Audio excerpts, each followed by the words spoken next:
The morning had begun like any other on the quiet ranch tucked between low, rolling hills and a ribbon of pine forest.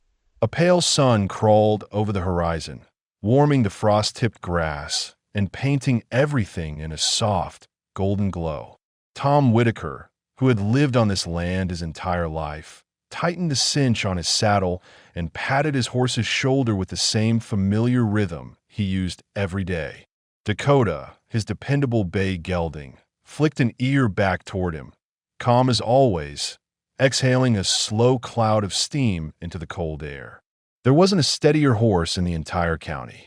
Dakota didn't spook at deer jumping out of the brush, or at the snap of gunfire during hunting season, or even at the rattlesnakes that sometimes basked on the dirt road in midsummer. Tom trusted him the way you trust a longtime friend, without second thought. The task that morning seemed simple enough. Take Dakota across the old timber bridge down in Coyote Hollow and check the far pasture fences before the winter storms rolled in. The bridge had stood there for almost 80 years, a remnant of the logging days, creaking under its own age, but still solid. Tom had crossed it hundreds of times, his father and grandfather before him. The county had talked about tearing it down, but that talk had gone on for decades without anything changing. Everyone used it. Everyone relied on it. So did Tom. They followed the narrow trail that led through a small grove of aspen trees, the leaves rattling like paper in the soft breeze. The air smelled of pine sap and cold earth. Everything was quiet except for Dakota's steady hoofbeats and the rhythm of his breathing, smooth and even. Nothing felt unusual. Nothing hinted at the strangeness waiting just ahead. But about 50 yards from the bridge, Dakota's ears pricked forward sharply. His head lifted higher, nostrils flaring, drawing in long, searching breaths. Tom noticed the tension ripple down the horse's neck, the way his muscles tightened as if something invisible had brushed against him. "Easy, boy," Tom murmured, giving the reins a gentle squeeze. Dakota didn't usually react like this. He was steady as stone. Another 20 yards closer, and Dakota slowed to a halt. Not a hesitant, uncertain stop. This was abrupt, decisive. He planted his hooves into the dirt, refusing to go another step. Tom leaned forward in the saddle, puzzled. "Smo, Dakota. It's just the bridge. You've crossed it 100 times." He gave a small nudge with his heels, expecting the gelding to move out. But Dakota didn't just ignore him. He backed up, ears pinned now, tail twitching in agitation. A deep, low sound rumbled from his chest, not quite a whinny, not quite a groan, but something troubled. Tom blinked, thrown off by the behavior. Dakota wasn't one to act up for no reason. He slid out of the saddle, boots crunching on the frost-covered ground, and took the reins in his hand. "All right, let's walk it," he said, guiding the horse forward on foot. Dakota followed, but reluctantly, stepping as if the earth ahead was suspicious or dangerous. The closer they came to the bridge, the more the horse trembled beneath his skin. His breath quickened, his gaze locked not on the planks or the railings, but underneath the bridge to the dark void between the supports. At the very edge of the clearing, just before the packed dirt transitioned to the wooden slats of the bridge, Dakota stopped again, this time with such sudden force that Tom stumbled. The gelding snorted violently, jerking his head away from the bridge as if it radiated heat. His front hooves scraped backward, clawing at the dirt for stability. "What has gotten into you?" Tom whispered, genuinely rattled now. He placed a calming hand on Dakota's neck. The horse's heart hammered beneath his palm, far too fast for such a calm morning. Dakota wasn't being stubborn. He was afraid, deeply afraid.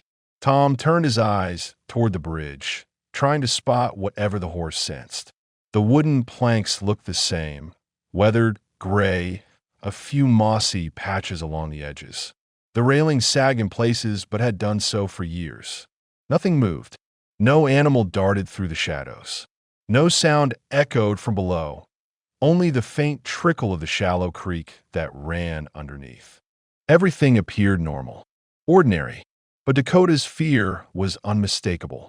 Tom tugged lightly on the reins, but the gelding backed up again, more forcefully. The whites of his eyes showed now. Something Tom hadn't seen since Dakota was a frightened colt. He shook his head violently, almost tearing the reins from Tom's hand. Then he circled around Tom, placing himself between his owner and the bridge, body rigid, stance defensive, as if protecting him from something Tom couldn't see. That gesture sent a cold shiver down Tom's spine. He crouched slightly, listening. The wind carried nothing but the rustle of dry leaves. The creek gurgled softly, but even with the quiet, something was off. Too quiet, maybe. Heavy, pressing. A silence that felt unnatural. Tom stepped closer to the bridge, ignoring Dakota's urgent snort. And then he noticed it, barely noticeable at first, something along the underside of the closest beam. A disturbance in the mud below, as if the ground had been churned recently. It wasn't shaped like hoof prints or tire tracks, more like dragging. Small swipes and deep grooves in the damp earth, leading toward the darkest part beneath the bridge. He straightened, pulse quickening, but before he could kneel to investigate, Dakota jerked backward with explosive strength, nearly ripping the reins from Tom's grasp. The horse reared slightly, pawing the air, neighing sharply. A warning, not a panic but urgency. Tom backed off immediately. Dakota settled but remained braced, staring at the underside of the bridge with an intensity that made Tom's stomach twist. Something was wrong. Something the horse understood long before he did. And for the first time that morning, Tom felt the first flicker of unease crawl up his spine. Tom stood there longer than he meant to, holding Dakota's reins while the gelding continued staring into the shadow beneath the bridge. The longer Tom looked, the more he realized how unnatural the horse's focus was. Dakota wasn't glancing or reacting to sudden movements. He was locked onto a single fixed point, ears pricked so sharply they trembled. Horses didn't behave like that unless something was very wrong. Tom had seen frightened horses, angry horses, stubborn horses, and confused horses. But this was different. It felt deliberate, almost purposeful, as if Dakota was trying to point out something Tom wasn't seeing. Against his better judgment, Tom stepped forward again. Dakota immediately stretched his neck out, teeth brushing the sleeve of Tom's jacket in an attempt to pull him back. It startled him. Dakota never nipped. If he used his mouth on a human, it meant he was desperate. Tom gently tapped the horse's cheek and whispered reassurance, though his own pulse was beginning to drum in his ears. He crouched near the edge of the bridge and brushed some debris aside with his boot. The dirt was disturbed in patterns that didn't make sense, circular swipes, as if something had been turning or struggling in place. Tom squinted, tracing the lines with his fingers. They were fresh, very fresh. The previous night had brought a light sprinkle of rain, and yet these marks had sharp edges, untouched by water. That meant they happened after the rain, possibly only hours ago. Something about that realization made the air feel colder. Dakota's breathing behind him grew harsher, faster, and the gelding stamped his hoof repeatedly. Not an irritation, more like a warning signal, each strike sharp and urgent. Tom knew the sound well. He had seen horses communicate like that within a herd when danger was nearby. But hearing it directed at him made the hair on his neck rise. He leaned a little farther over the side of the bridge, careful to keep his boots planted. The creek below was only 2 or 3 feet deep, meandering slowly over smooth stones and fallen leaves. But the dark space beneath the bridge, where the water dipped under the support beams, was deeper. A pocket of shadow sat there like an open mouth. The marks in the mud led straight into it. Tom swallowed and wiped his palms on his jeans, noticing a fine tremble in his hands. Probably a raccoon, he muttered under his breath, though he knew Dakota wouldn't react like this to a raccoon, or a fox, or anything common. He scanned the tree line, half expecting to see a mountain lion, but there was only the wind shifting through the sparse autumn branches. When he turned back toward Dakota, he noticed something else, something he hadn't seen earlier. The horse's hooves were positioned oddly, as though he'd been shuffling in agitation much longer than Tom realized. The ground around his front legs was churned up, scattered with clumps of dirt. Dakota must have seen something even before they approached the bridge. The tension, the hesitation, the fear, it hadn't begun at the bridge's edge. It had started well before that. Tom stepped closer to Dakota and placed a hand on his neck. The muscle beneath the skin was tight as a bowstring. When Tom moved his hand slowly down the horse's shoulder, Dakota flinched, not from pain, but from a deep-rooted instinct that Tom didn't understand yet. The gelding didn't take his eyes off the dark space under the bridge. A sudden gust of wind blew across the clearing, rattling the bare branches overhead and carrying with it a faint, hollow echo. Tom straightened sharply, scanning the area again. There was nothing, no animal darting across the brush, no movement but leaves tossing in the breeze. Yet something in the air seemed different, heavy, expectant. Reluctantly, he tied Dakota to a nearby tree. The horse immediately pulled at the lead rope, jerking his head toward Tom as if begging him not to leave. But Tom needed both hands free. "I'll be right here," he reassured him. "Just gonna check this out." Though the words were firm, confidence didn't follow them. Dakota's distress was contagious. Tom climbed down the slope toward the creek bed, boots sliding on the loose dirt. The air grew colder as he descended, the smell of wet earth stronger. His steps echoed faintly under the bridge as he crouched again, examining the ground more closely. The marks were clearer from this angle, deep grooves where something had scraped or clawed at the mud.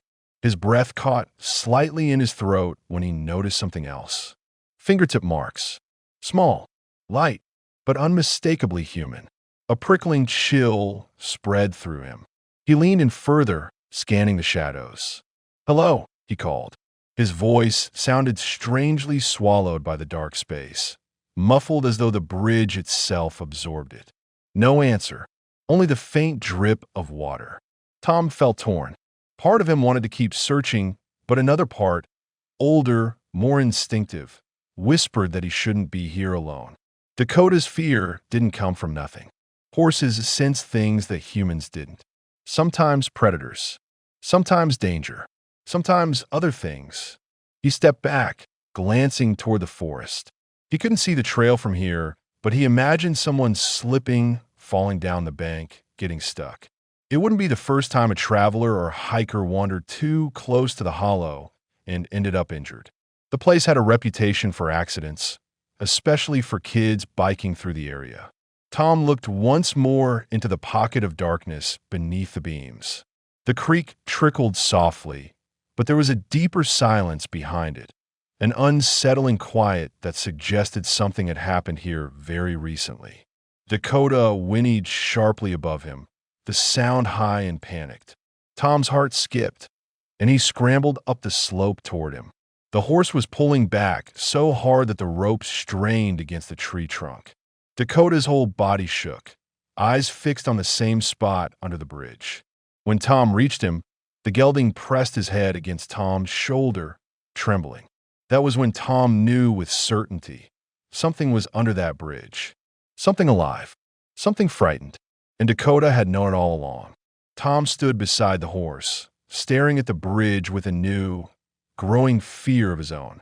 Whatever was hiding there hadn't revealed itself yet, but it was there, waiting, and Dakota, normally fearless and reliable, was doing everything he could to keep Tom away from it. But Tom couldn't ignore the marks he'd seen. He couldn't ignore the possibility that someone needed help. He placed a steadying hand on Dakota's cheek and whispered, "I know you're scared, but someone might be down there." Dakota's breath hitched, warm and fast against Tom's arm. The situation had changed. The mystery deepened, and Tom was no longer just curious. He was afraid of what he was about to uncover.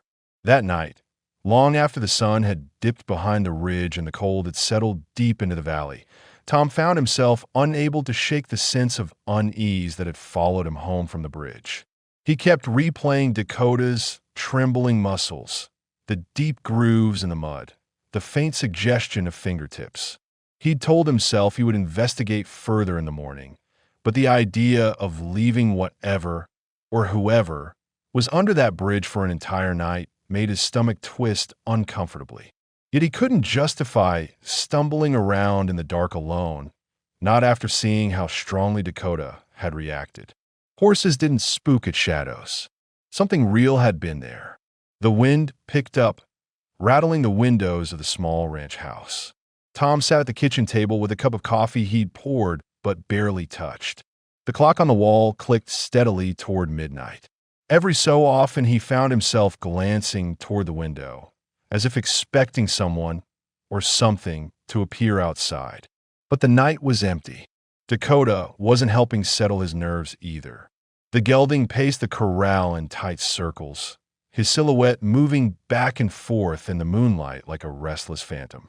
Each time he neared the far fence, the one closest to the direction of the bridge, he stopped, lifted his head high, and stared. Not for a second or two, but for long, motionless minutes, as if he were listening. Tom rubbed a tired hand over his face and finally reached for his phone. There was only one person he trusted to call this late, someone who dealt with more dangerous and unpredictable situations than Tom ever had. Someone who always told him the truth, even when he didn't want to hear it. When Joe Carson picked up, his voice was groggy, but instantly alert the moment Tom mentioned the bridge. "What do you mean the horse refused to cross?" Joe asked, his tone sharpening. "Dakota? That horse would walk into a burning barn if you told him to." "That's exactly why it scared me," Tom said quietly, glancing through the window again. "He wasn't just spooked. He was trying to pull me away, like he thought something under the bridge was dangerous." "You see anything?" Joe asked. Tom hesitated. "Just marks in the mud. Dragging, maybe. Might have been human. I can't be sure." There was a pause on the line. "You want me to come out?" Tom exhaled through his nose slowly. "Yeah, I think I do." 20 minutes later, truck headlights rolled up the gravel drive. Joe climbed out, tugging his jacket tighter around his broad shoulders. He was a former county ranger, someone who had spent years tracking lost hikers, rescuing injured hunters, and occasionally confronting predators lurking too close to towns. If anything strange was happening near the hollow, Joe was the man to help figure it out. "Show me," he said simply. Dakota snorted nervously as the men walked past his corral. He moved alongside them as far as the fence would allow, pacing in perfect sync with their steps. Tom paused and ran a hand along the gelding's forehead. "I know, boy. We're going." Dakota tossed his head, jittery and anxious, as if he knew exactly where they were headed and wished more than anything that he could go with them, or keep them from going at all. The trail to the bridge was darker than usual, the trees casting long, skeletal shadows that swayed with the wind. Tom carried a powerful flashlight, but the cone of light seemed small against the stretch of night around them. Joe walked ahead with the steady, confident stride of someone who had spent countless nights outdoors, his footsteps quiet but purposeful. "You hear anything when you're down there earlier?" Joe asked over his shoulder. "Nothing but the creek." "But Dakota," he was acting like there was something I couldn't hear. "Horses pick up the strangest things," Joe murmured. "Vibrations sense. They can sense distress long before we can." "Do you think someone's down there?" Tom asked. Joe didn't answer immediately. Instead, he stopped walking, listening carefully to the night air. Then he resumed forward. "Let's find out." As they drew closer, the bridge appeared like a black silhouette against the faint starlight. The old wooden railings warped and jagged. The creek below gurgled softly, but the rest of the hollow was wrapped in an unnerving stillness. Even the wind seemed to quiet as they approached. Dakota had reacted to something here, something that had left its mark. Tom felt a prickle of dread crawling up his spine. Joe slowed and raised a hand. "Hold on." Tom stopped beside him, heart thudding. Joe tilted his head, listening, his expression sharpening. "Hear that?" Tom strained his ears, but at first there was nothing. Only the water. only the wind.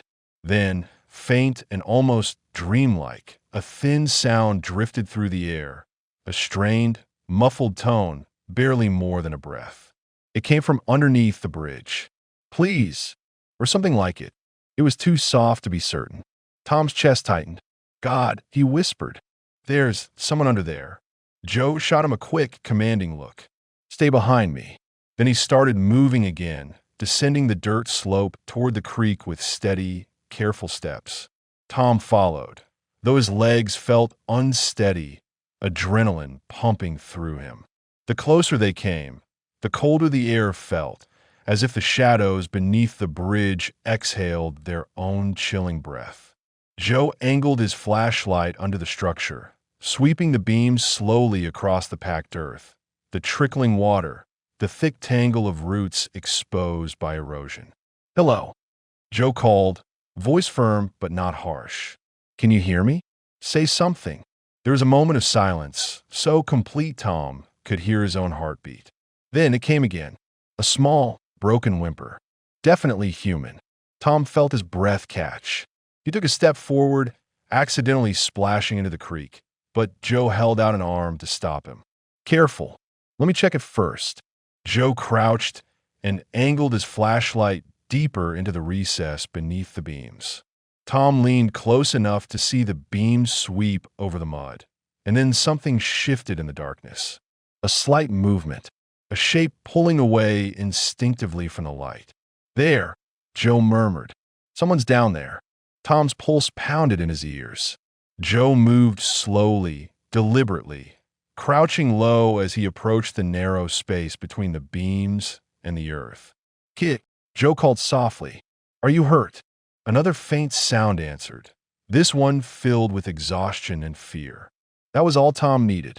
He pushed past the fear curling in his stomach and dropped to his knees, lifting the flashlight to shine alongside Joe's. And finally, through the dim and the tangled shadows, he saw him dash. A small figure wedged in a tight pocket of space beneath the bridge, clothes soaked, face smeared with mud, eyes barely open. A child, maybe 10 or 11, hands scraped raw from trying to pull himself free, his legs trapped under a fallen support board. Tom felt the world tilt. He sucked in a breath, stunned, horrified, heart twisting painfully in his chest. The boy lifted his head the tiniest bit, lips trembling as he whispered something Tom couldn't quite catch. But Joe heard it. "Tiold the horse." Tom froze. What did he say? Joe's face went pale in the beam of the flashlight. He said the horse told him someone would come. Tom felt a shiver run through him, so sharply it almost hurt. He thought of Dakota, trembling, refusing to cross, pulling him back, staring into the shadows all day like he knew this child was here, alone, suffering, waiting. Everything made sense now. Dakota hadn't been afraid of the bridge. He had been afraid of what would happen if Tom didn't listen, if Tom didn't come back, if this child was left alone one more night. Tom swallowed hard as Joe began clearing debris, voice steady but urgent. We need to get him out before the cold finishes the job. And above the hollow, somewhere far behind them in the distance, Dakota let out a long, mournful call that echoed across the night like a final plea. Hurry. Tom didn't remember taking his next breath. Everything inside him tunneled down to the sight of the boy pinned beneath the rotting timber, his small chest rising and falling in shallow, trembling motions. The cold had sunk deep into the child's bones. Tom could see it in the bluish tint of his lips, in the way his fingers curled weakly toward his body, as if trying to conserve the last scraps of warmth he had left. Joe moved with a frightening calm born from long experience, kneeling beside the boy and sliding his hands under the fallen board to assess how deeply it was wedged. Tom steadied the flashlight, his hands shaking despite his effort to keep them still. His breath came out in frosted clouds as he leaned closer. "Kid," Joe said gently, "we're going to get you out of here, you hear me? You're safe now. Can you tell me your name?" The boy blinked slowly, as though each movement took impossible effort. His lips parted, but the words barely formed, only a faint rasping exhale lost beneath the trickle of the creek. He tried again, quieter than before. Tom bent lower, straining to hear, but Joe gave a small shake of his head, signaling not to push him. The boy was conscious, barely, but forcing him to speak could drain what little strength he had left. Joe pressed his fingers lightly along the edge of the board. "It's not too heavy," he murmured, "but he's wedged in tight. I can't lift this alone without risking shifting debris onto him." "I can help," Tom said immediately, bracing his hand on the ground, trying to see the angles. But Joe raised a hand sharply. "You can help by staying ready. If this would snaps, it could collapse in the wrong direction. Let me loosen it first." Tom swallowed hard and nodded, though every instinct screamed at him to grab the board himself and tear it away. His heart hammered in his ribs, a drum stuck between panic and urgency. The boy's eyes fluttered half-closed, and Tom found himself speaking softly before he even realized it. "Hey, stay with us, okay? We're right here. You're going home tonight." The boy blinked weakly, a response so faint it made Tom's throat tighten. He reached out and gently took one of the boy's cold hands, warming it between his palms. The skin felt fragile, chilled to the bone. Tom's mind flashed with images of how long the boy must have been here. Hours? All night? Longer? Had he cried out? Had anyone heard him? Had he been waiting in the dark, listening to nothing but the water and the creaking beams above him, wondering if help would ever come?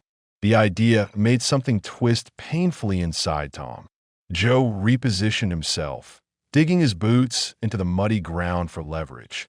"Tom," he said quietly, "on my count, I'm going to lift. You pull the kid out as soon as you have the space. Don't wait for me to say anything after the lift. Just move him." Tom nodded, adrenaline surging so sharply he felt slightly dizzy. "1," Joe said, bracing. "2," he exhaled, tightening his grip under the timber.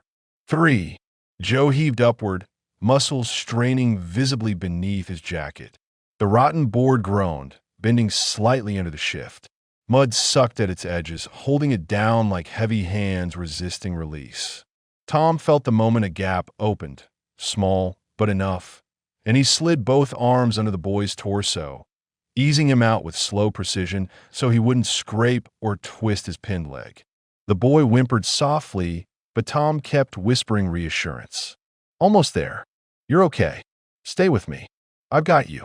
Just as Tom pulled him fully free, Joe let out a sharp breath and dropped the board aside, letting it fall harmlessly to the ground. They both froze for a moment, listening to ensure the rest of the structure above didn't shift. When the bridge remained steady, Joe crawled closer to inspect the boy's leg. Tom laid the child gently on a patch of dry earth, removing his jacket and tucking it around the shivering frame. It was worse than they thought. Not broken, but severely bruised and swollen, likely from hours of pressure. Joe examined the limb with efficient movements, checking circulation. "He hasn't been bleeding, which is good," he said, "but he's dangerously cold. We need to get him warmed up fast and get help out here." Tom nodded, already reaching for his phone. But when he pulled it out, the signal bar blinked in and out, then vanished. He cursed under his breath and held it higher, walking toward the creek bank, searching desperately for even a single bar. Nothing. Joe checked his own phone with a grim expression. "No reception in the hollow," he muttered. "Never has been reliable down here." Tom looked up toward the ridge. The climb would take several minutes, 15, maybe more. Too long for the boy to be left alone. "You go," Tom said instantly. "I'll stay with him." Joe considered it for 2 seconds, then nodded. "Keep him warm. Talk to him if he goes quiet. Don't let him slip under." He stood, gave one final look at the boy, then jogged toward the incline, boots splashing in the water as he crossed the creek. Tom turned his full attention to the child, kneeling beside him and adjusting the jacket to cover more of his small body. The boy's lashes fluttered, his breath still unsteady. Tom kept speaking to him softly, trying to anchor him to consciousness. "You're doing great. Help's coming. Just hold on. What's your name, kiddo? Can you tell me?" The boy shifted slightly and whispered something that sounded like a single syllable, maybe the beginning of a name. Tom leaned closer, but the faint sound dissolved into a trembling exhale. The child's fingers twitched against Tom's arm, grasping lightly before going still again. "You're safe," Tom murmured, though the weight in his chest didn't ease. Minutes dragged into what felt like hours, though Tom knew it couldn't have been more than 10 before he heard something behind him, a strange, rhythmic thumping up on the ridge. Not footsteps, not Joe returning. Something heavier, more measured. The sound grew louder, deliberate, almost like hoofbeats. Tom looked up sharply. A dark silhouette appeared at the top of the ridge, ears forward, mane stirring in the cold wind. Dakota. The gelding stood perfectly still for a moment, watching them from above like a sentinel carved in moonlight. Then he descended the slope with surprising grace for his size, his hooves finding careful footing on the wet earth. Tom felt a wave of relief and disbelief wash over him. "How did you get out?" he whispered, though he knew the answer. Dakota had jumped the corral fence. He must have. The horse stopped a few feet away, lowering his head toward the boy. His breath puffed out in warm clouds that drifted over the child's face. The boy stirred, not from pain, not from cold, but from something else. His eyes fluttered open a fraction more, and he looked directly at the horse as if recognizing him, as if expecting him. Tom froze, breath catching. Dakota stood over the boy with an intensity that felt almost protective. His ears angled back slightly, not in fear, but in concentration, as though he could feel the boy's fading strength and was pouring something steady, grounding, into the air between them. Tom didn't understand it. Not really. But he felt it, the shift. The closeness of something unseen, something quiet and powerful. Dakota lifted his head abruptly and stared toward the trail, ears pricking sharply. Seconds later, Tom heard it, footsteps pounding through the brush. Joe burst into view, breathless but triumphant. "Ambulance is on the way," he announced. "They'll meet us at the trailhead. We need to carry him up." Tom nodded, relieved beyond words. But when Joe stepped forward, Dakota placed himself subtly between the men and the boy.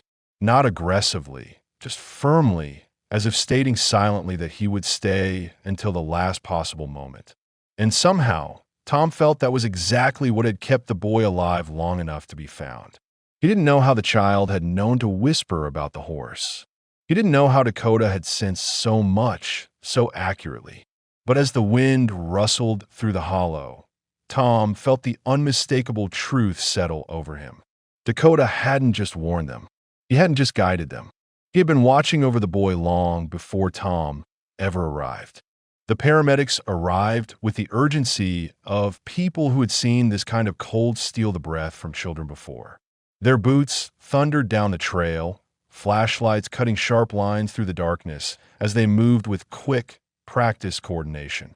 The moment they reached the creek bed, one of them knelt beside the boy, wrapping him in insulated blankets and placing warming packs along his chest and under his arms. Another began checking vitals, speaking in low, steady tones that barely rose above the whisper of the wind. Tom stepped back but stayed close enough to reach out if the boy needed him, though the child seemed barely aware of anything now but the warmth enveloping him. Dakota remained a short distance away, watching every movement. His ears flicked toward the paramedics, but he didn't shy or step back even when they moved around the boy to lift him onto the stretcher. It was as though he understood that these strangers were here to finish a task he had started. When they secured the boy and began carrying him toward the trail, Dakota followed without needing to be asked. His gait was slow and steady, his eyes fixed on a stretcher with a focus that made Tom's throat tighten. Joe clapped a reassuring hand on Tom's shoulder. "He's going to be okay," he said, though his voice held a quiet gravity. "We got him out in time." Tom couldn't speak for a moment. When he finally managed words, they came out hoarse. If it wasn't for Dakota, Joe nodded, as if he'd been thinking the same thing. That horse saved him. No doubt about it. They followed the paramedics up the ridge, the climb steeper than Tom remembered. His legs burned, and his breath came in sharp pulls of cold air, but he didn't slow. Every few steps he glanced at Dakota, who walked beside the rescuers with unshakable calm. The horse's presence was so constant, so steadying, that one of the paramedics actually spoke to him as though he were part of the team. "Keep an eye on us, big guy. We're almost there." Dakota flicked an ear in acknowledgement. When they reached the trailhead, the flashing lights from the ambulance washed the trees in bursts of red and blue. The night, once thick with shadows, now seemed alive with movement. The back doors of the ambulance opened, and the paramedics carefully slid the stretcher inside. One of them paused before climbing in, meeting Tom's eyes. "You two found him just in time," she said. "Another hour in this cold." She didn't finish the sentence, but she didn't need to. Tom nodded silently, hands still trembling from adrenaline. The doors shut, and the engine rumbled to life. As the ambulance pulled away, Dakota took a step forward, lifting his head high as though tracking its progress long after it disappeared down the winding road. The world fell quiet again. Only the wind and the faint rush of the creek below seemed to move. Tom exhaled shakily and walked to Dakota, placing a hand gently on the horse's neck.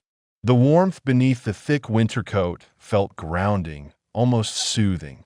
"You knew," he said softly. "Before I had a clue, you knew." Dakota turned his head slightly, nudging Tom's shoulder with an almost human tenderness. The gesture unraveled something inside Tom, something tightened by fear and urgency for the past hour. He leaned his forehead against Dakota's, eyes closing briefly. "Thank you," he whispered, "for not giving up." Joe stepped beside them, hands tucked into his jacket pockets.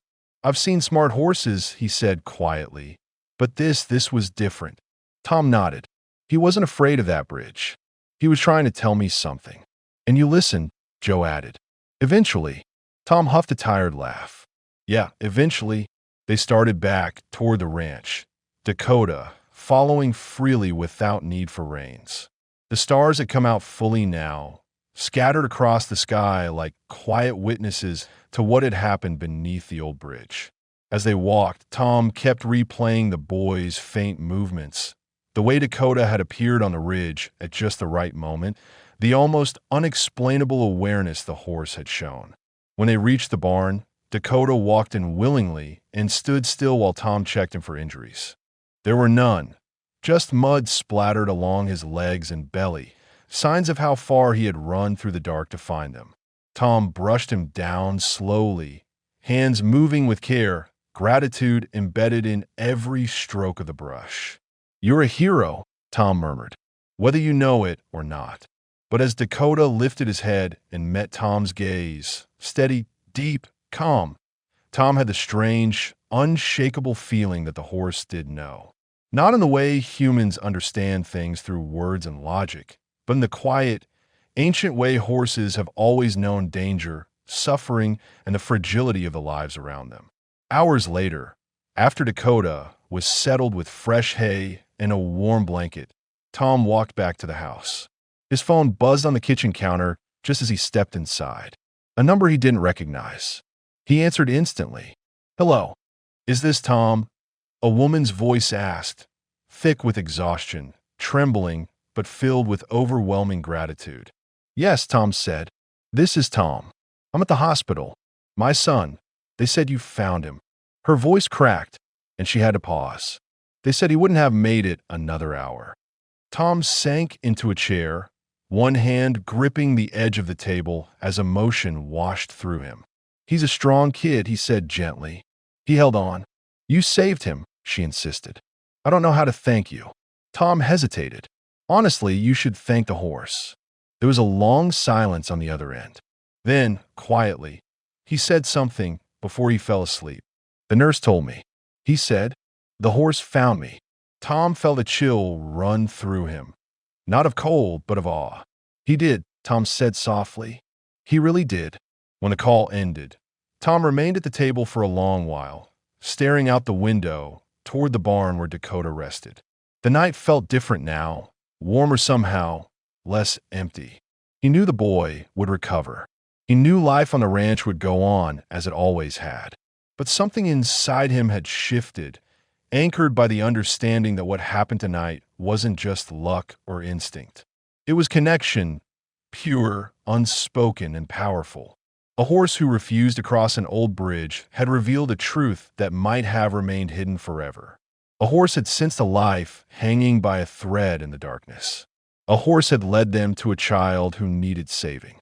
And as Tom finally rose from the chair and turned off the last light, he realized something with absolute clarity.